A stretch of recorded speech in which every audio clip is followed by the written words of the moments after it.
Hello, my name is Naomi Richardson, and welcome back to another episode of the Power Chat series. My guest today is Sophia Chue, the Officer and Business Development Manager for Process Controls and Instrumentation, LLC, an engineering company in Midtown Detroit.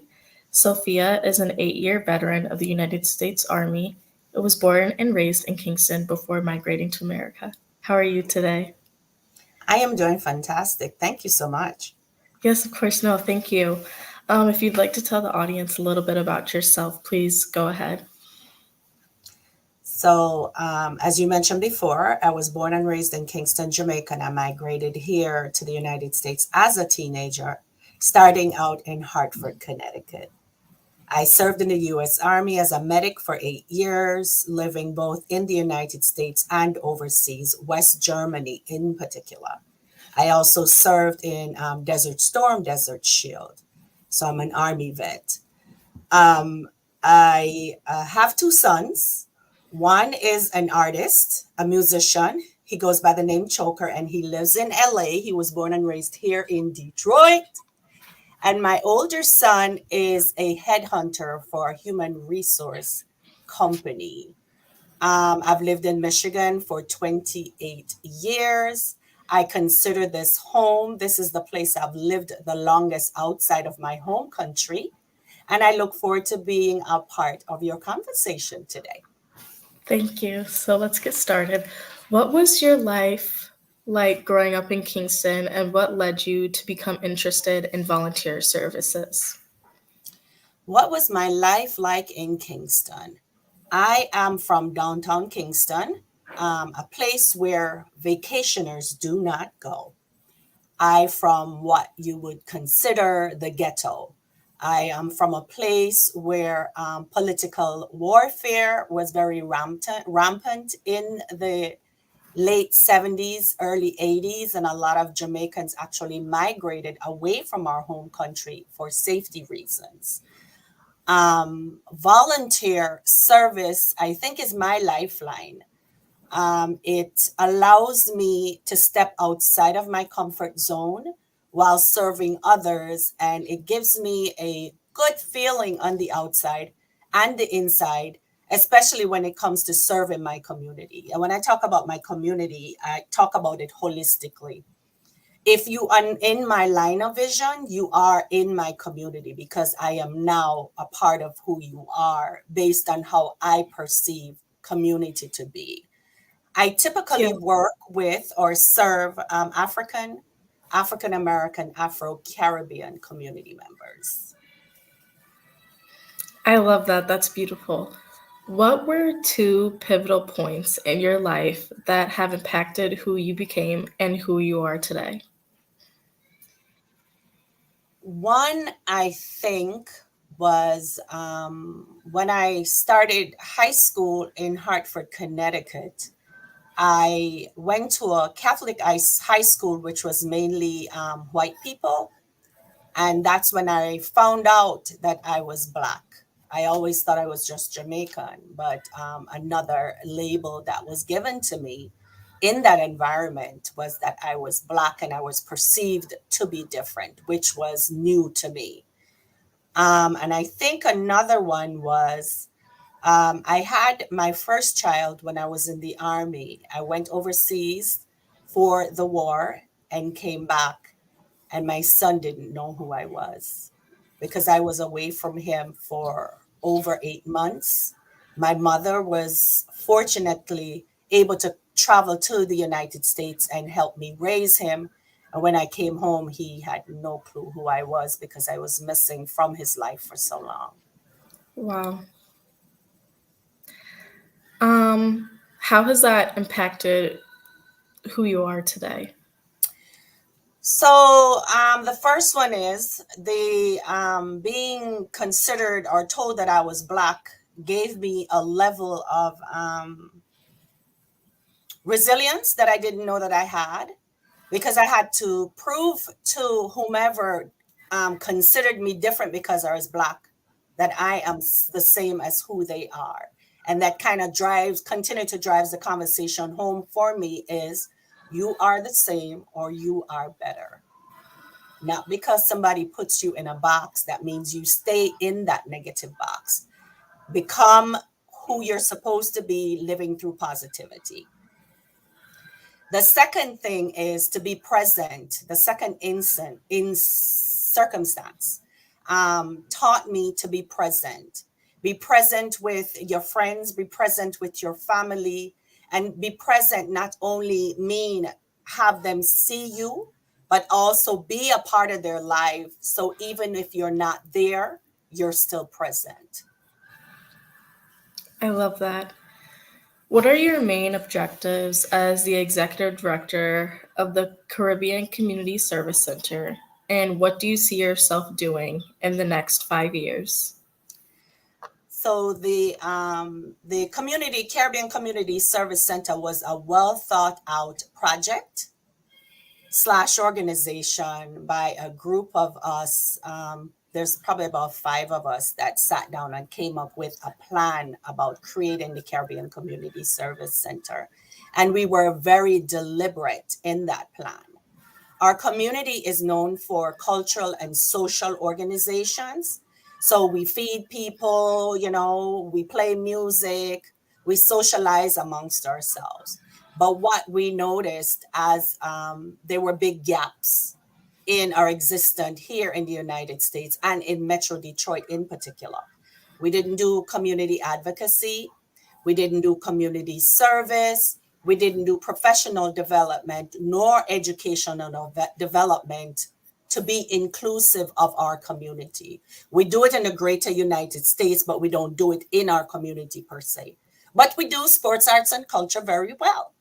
So what we wanted to do was to make our presence known in the greater United States in those four categories that I mentioned earlier. And that's by being involved, stepping out of ourselves, our box, making ourselves known, always being visible in a positive manner in Yeah. areas to make sure that we're included in the conversation. So, for example, by design, I was the co-chair of the City of Detroit Immigration Task Force to make sure our voices are heard, especially as Black immigrants.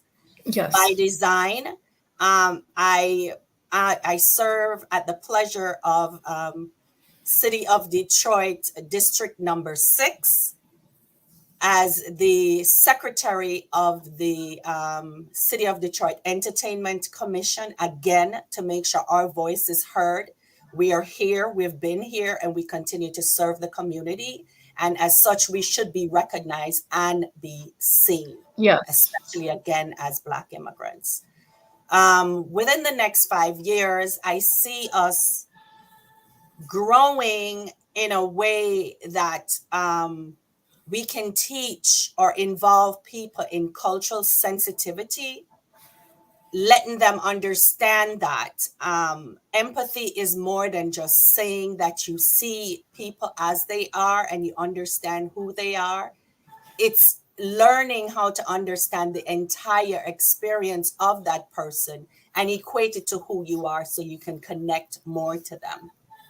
We had we're actually creating a cultural sensitivity toolkit. We've gone through some focus groups with some African Americans, Africans, and Afro Caribbean people, all women, because I think we're more giving as women and we're more understanding and more open to having difficult conversation as Yes. women. So that's why we chose the focus groups to be women, so we can flush out what we think our differences are, communicate about what our similarities are, and continue to engage in that conversation. So I see us actually building out that toolkit and using it as an educational forum for others. I love that a lot. That I think that's really important. You are also a self-published author and a poet. What is your connection and story with poetry, and who are you as a poet? So I've been writing poems since I was a little girl. Had notebooks, tons and tons of notebooks and papers and stuff all over the place with poetry as I wrote it. Um, learning poetry and literature in Jamaica. We are a British colony. The rules are very starch about what a poem should look like, what a poem should sound like.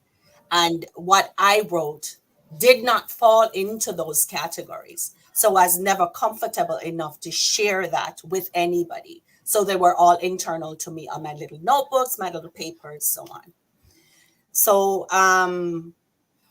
life just kind of brings you back full circle to who you are if you allow it to do that. So Yes.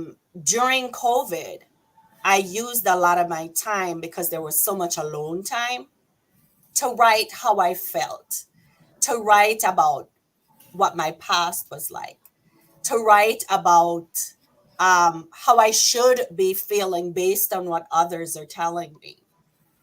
And I was at a very low point, and I just um, didn't know how to express myself per se to others. So I wrote this text, and I can't remember what the text was, but I wrote this text to my best friend. I've known, she was my first American friend when I was 16 and moved to the United States.